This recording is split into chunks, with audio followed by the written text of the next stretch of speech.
तो गाइस आज के वीडियो में हम बात करेंगे प्रोटीन बार्स के ऊपर कि क्या वाकई में प्रोटीन बार एक healthy go to snack option है या नहीं। तो किसी पर्टिकुलर ब्रांड के बारे में हम बात नहीं करेंगे, हम protein bar as a overall market के बारे में यहाँ बात करेंगे। तो जैसे कि आप देख सकते हैं मेरे पास यहाँ पे वाइट बोर्ड है और इस वाइट बोर्ड पे मैंने वो कुछ कॉमन इंग्रेडिएंट्स लिख रखे हैं जो आपको मैक्सिमम प्रोटीन बार्स में देखने को मिलेंगे ही मिलेंगे। तो चलिए शुरुआत करते हैं सबसे पहले इंग्रेडिएंट से। तो सबसे पहला इंग्रेडिएंट जो आप देख पा रहे होंगे मेरे वाइट बोर्ड पे वो लिखा है सोए protein isolate powder. Maximum protein bar manufacturing companies जो होती हैं वो अपने बार्स में प्रोटीन ऐड करती हैं सोए प्रोटीन आइसोलेट पाउडर के थ्रू। इसीलिए जब भी आप अपनी प्रोटीन बार खरीदेंगे आप पाएंगे कि उसके इंग्रेडिएंट्स में सबसे पहला जो चीज लिखा है वो है सोए प्रोटीन आइसोलेट। वे प्रोटीन उसके बाद लिखा जाता है, पहले सोए प्रोटीन लिखते हैं फिर वे प्रोटीन लिखते हैं। वे प्रोटीन बाद में क्यों लिखते हैं? क्योंकि वे प्रोटीन तो थोड़ा सा ही डालते हैं, छुआ देते हैं बार्स में ताकि इंग्रेडिएंट में दिखा सके कि हमने वे प्रोटीन भी ऐड किया है, पर मैक्सिमम प्रोटीन ऐड किया जाता है सोए प्रोटीन आइसोलेट पाउडर से। अभी सोए प्रोटीन आइसोलेट पाउडर के ऊपर मैं ऑलरेडी एक वीडियो बना चुका हूं जिसमें आप लोगों को साफ साफ बताया हूं कि सोए प्रोटीन आइसोलेट पाउडर एक वर्स्ट प्रोटीन पाउडर है।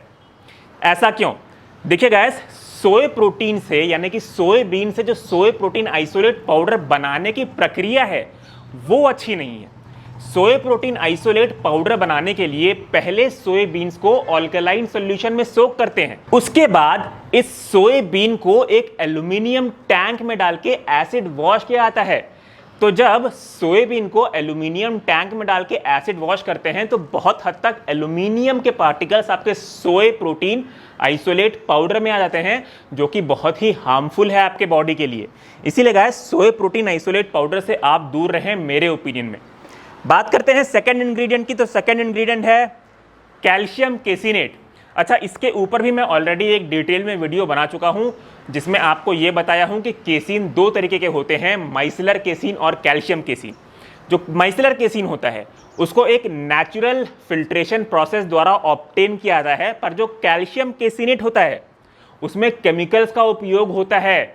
मतलब केमिकल्स डाल के कैल्शियम केसिनेट पाउडर को फिल्टर किया जाता है। तो कैल्शियम केसिनेट एक केमिकल प्रोसेस द्वारा डीनेचर्ड प्रोटीन पाउडर है, इसलिए प्लीज आप कैल्शियम केसिनेट से भी दूर रहें। बात करते हैं बाकी इंग्रेडिएंट्स के बारे में। तो यहाँ पे आप देख सकते हैं फ्रुक्टोज और कॉर्न सिरप भी लिखा हुआ है। तो गाइस बहुत सारी मल्टीपल स्टडीज में यह पाया जा चुका है कि अगर आप एक्सेस फ्रुक्टोज और कॉर्न सिरप कंज्यूम करते हैं तो ये आप में ओबेसिटी, डायबिटीज और फैटी लीवर का कारण बन सकता है। और गाइस ये मैं नहीं कह रहा हूं, ये बहुत सारी रिसर्चर्स कह रही हैं। उन सारी रिसर्चर्स के लिंक मैंने डिस्क्रिप्शन बॉक्स में डाल दी है। और हाँ, एक चीज और, फ्रुक्टोज से आप फ्रूट्स को ना कंपेयर करें। जो हमारा फ्रूट होता है एज अ होल फ्रूट वो लॉट ऑफ फाइबर से पैक होता है, पर जो फ्रुक्टोज होता है वो क्या होता है? एक सिंपल शुगर का वाटरी बैग। तो प्लीज आप फ्रुक्टोज से फ्रूट को ना कंपेयर करें। फ्रूट एक बहुत ही हेल्दी ऑप्शन होता है पर फ्रुक्टोज एक हेल्दी ऑप्शन नहीं है। अगले इंग्रेडिएंट्स की बात करें तो ब्राउन राइस सिरप। ये नाम सुन के बड़ा अच्छा लगता है ना, ब्राउन राइस सिरप, क्योंकि इसमें जो वर्ड आता है ब्राउन राइस, आपको ये सुन के लगता है कि यार ब्राउन राइस से सिरप बना है तो हेल्दी ही होगा।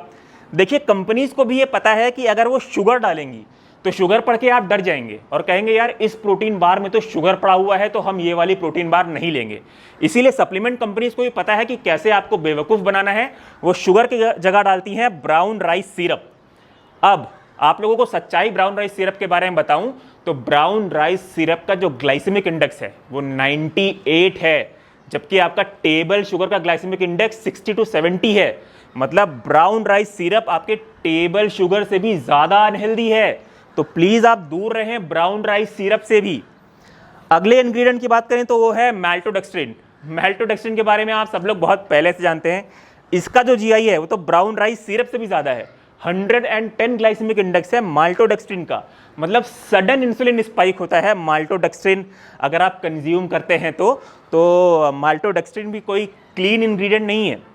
अब बात करते हैं सबसे लास्ट इंग्रेडिएंट की, तो वो है हाइड्रोजनेटेड ऑयल। बहुत सारी protein bars manufacturing companies edible vegetable oil भी लिखती हैं, बहुत सारी प्रोटीन बार्स मैन्युफैक्चरिंग कंपनीज जो है हाइड्रोजनेटेड ऑयल लिखती हैं, कुछ भी लिखती हैं, ये हुआ तो एक तरीके का ट्रांस फैट्स ही। और गाइज ये बहुत ज़्यादा अनहेल्दी होता है आपके बॉडी के लिए। अगर आपको नहीं पता हाइड्रोजनेटेड ऑयल के बारे में, तो यहाँ पे मैं एग्जांपल लेता हूँ। डालडा के बारे में सुना होगा आप लोगों ने, काफ़ी पहले इंडिया में आता था। तो डालडा क्या है? हाइड्रोजनेटेड ऑयल है डालडा। और गाइज हाइड्रोजनेटेड ऑयल के ऊपर एक बहुत लंबी स्टडी हुई थी, 16 साल की स्टडी हुई थी, जिसमें लगभग 85,000 वुमेन्स को लिया गया था। और स्टडी के अंत में ये पाया गया कि इन 16 साल में जिस वुमेन ने सबसे ज़्यादा हाइड्रोजनेटेड ऑयल कंज्यूम किया है, सबसे ज़्यादा ट्रांस फैट्स कंज्यूम किया है, उनमें डायबिटीज़ के रिस्क सबसे ज़्यादा पाए गए हैं। तो गाइज इन सब इंग्रेडिएंट से मिलके बना होता है आपका प्रोटीन बार। अब आप ही मुझे बताइए कि क्या प्रोटीन बार हेल्दी है या नहीं? नहीं है ना हेल्दी। तो गाइज इसलिए प्लीज़ आप उन यूट्यूबर्स, उन इन्फ्लुएंसर से दूर रहें जो प्रोटीन बार्स या कुकीज़ को प्रमोट करते हैं, प्रोटीन बार्स या प्रोटीन कुकीज़ को प्रमोट करते हैं। देखिए, I am not against promotion, मैं प्रमोशन के अगेंस्ट नहीं हूं, पर पैसे लेके गलत चीज़ का प्रमोशन करना वो मुझे सही नहीं लगता। इसलिए प्लीज़ आप प्रोटीन बार से दूर रहें। अब मैक्सिमम लोगों के माइंड में क्वेश्चन आ रहा होगा कि यार प्रोटीन बार अगर नहीं ले सकते तो उसकी जगह एक ready to go healthy option क्या है हमारे पास, क्योंकि बहुत सारा टाइम, बहुत सारी सिचुएशन ऐसी होती है जब हमारे पास खाने के लिए बहुत कम टाइम होता है, तो उस केस में प्रोटीन बार्स तो काफ़ी कन्वीनियंट होता है। पर अब मैंने प्रोटीन बार्स भी लेने को मना कर दिया है, तो हम शॉर्ट टाइम में कैसे अपनी प्रोटीन नीड को पूरा कर सकें। देखिए गाइस, मैं भी IT कंपनी में जॉब करता हूँ और मैं भी कंसल्टेंट हूँ, तो मैं भी face to face meeting client से करता रहता हूँ। तो गाइस जब मुझे पता होता है कि मेरे पास टाइम बहुत कम है अपनी मील्स को खाने के लिए, तो मैं अपने साथ एक स्कूप वे प्रोटीन एक ड्राई शेकर में कैरी करता हूँ और एक फ्रूट कैरी करता हूँ, और एक फ्रूट खा लेता हूँ और एक स्कूप वे प्रोटीन ले लेता हूँ। और बिलीव मी गाइस, एक स्कूप वे प्रोटीन लेने में और एक फ्रूट साथ में खाने में आपको उतना ही टाइम लगता है जितना टाइम आपको एक प्रोटीन बार खाने में लगता है। और अगर मैं न्यूट्रिशनल वैल्यूज़ को कंपेयर करूं, एक प्रोटीन बार के न्यूट्रिशनल वैल्यूज़ को और एक स्कूप वे प्रोटीन और एक फ्रूट के न्यूट्रिशनल वैल्यूज़ को, तो देखिए प्रोटीन बार में लगभग आपको 25 ग्राम्स अनहेल्दी कार्ब्स मिलेंगे और 20 ग्राम्स प्रोटीन मिलेगा। पर अगर आप एक होल फ्रूट खाते हैं तो उसमें लगभग आपको 25 ग्राम्स कार्बोहाइड्रेट्स मिल जाएगा। मतलब एक मीडियम एप्पल में आपको 25 ग्राम्स हेल्दी कार्बोहाइड्रेट्स मिल जाएगा और एक स्कूप वे प्रोटीन में आपको 25 ग्राम प्रोटीन भी मिल जाएगा।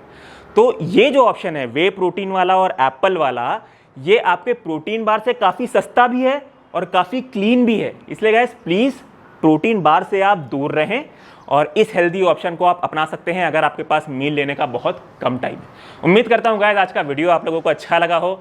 ऐसी साइंटिफिक और नॉलेजेबल वीडियोज़ देखने के लिए आप सब्सक्राइब कर सकते हैं ऑल अबाउट न्यूट्रिशन। मिलता हूँ आपसे अपने अगले वीडियो में guys. Till then be healthy, take care and जय हिंद।